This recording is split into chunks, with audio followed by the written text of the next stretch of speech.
That age is one of the protected characteristics of the ED&I Act, but it feels like it is the one that is often so overlooked.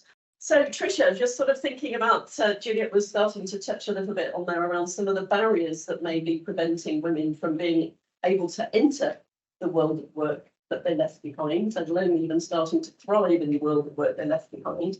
What do you think? What's your experience of the barriers that are preventing these women and typically women that return to the workplace? Thank you very much for inviting me to take part today. First of all, I wanted to say thank you to both you and Amanda for developing this programme. I think such building networks is a really important initiative. So I wanted to thank you for that. For my part, it's just worth reminding everyone that age is one of the protected characteristics of the ED&I Act, but it feels like it is the one that is often so overlooked and perhaps more likely to be contravened.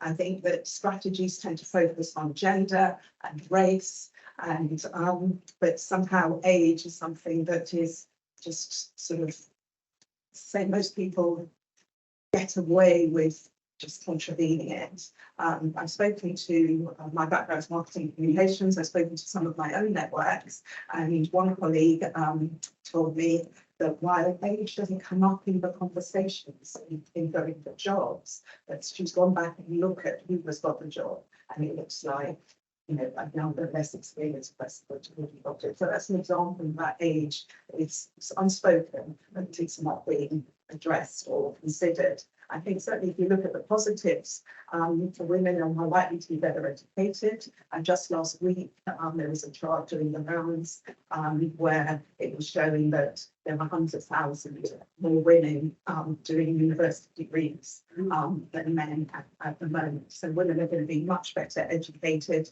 I think. And also, as Juliet has said, with an ageing and healthier population, people are going to want to work longer. And also the point about 5 generations in the workplace. I think that when we think about marketing and communications in particular, why wouldn't you want a wide range of generations of people helping you develop your strategy and your product development plans and your activity? Because it isn't just that older people have more disposable income, it's also the fact that women are more likely to be involved in making the significant decisions around spending money. And I think that's a key sort of activity. I think certainly the barriers, we need to focus on barriers to think about. On the one side, there's some things where women might rule themselves out. One of the contacts that I spoke to, one of the members, is actually the government's menopausal champion.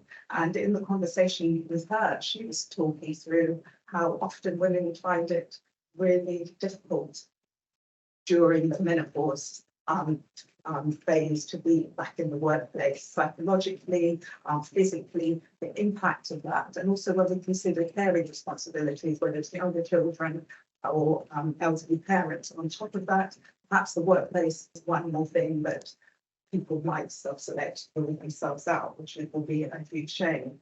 In terms of the barriers around decisions of the organisations, I've touched on it. Some of the hiring organisations may well feel they want what they've had before. And I think the issue about thinking about how the new roles and the new appointment can be different. I think this touches on the intersectionality point as well. If you're thinking, oh, we want to have the same role that we had before, we're kind of immediately rolling out the potential to employ people who have more skills and do the job in an even better way than before. And so this is a point where, from the work that I'm doing at the moment, where the influence of the recruiter can have on the hiring manager, but actually the recruiter can, with enough influence and advice, they can actually encourage the organisation to think a bit differently about the kind of person that they're going to recruit. So looking at the job spec, making sure that the advert is neutral, anonymised CVs, for example, all help to get the hiring person to think more broadly about who actually gets through the first phase in terms of the role. I think there's also been recently a debate around experience and adaptability. Perhaps the conversation around experience leads people to think about the older worker, and adaptability is that people are looking for people more adaptable, and that's good for a younger workforce. And I kind of wonder why that would be. Certainly experienced people can be just as flexible and adaptable, and sort of thinking about how you sort of write about that in your CVs and your applications really help to think about it differently and sort of work around that.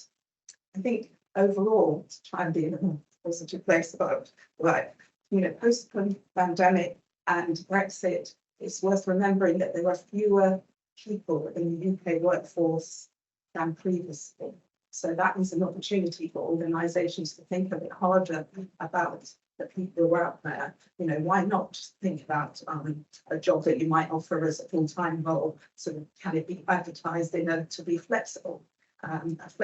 Or a job share, or different ways of thinking about how people get back into the workplace. I think finally I would say that the age, the older worker or the experienced marketer is adaptable, is focused, more likely to be loyal and extremely skilled, and really good at managing their workloads, as well as mentoring other generations. So why wouldn't you want them in the workplace?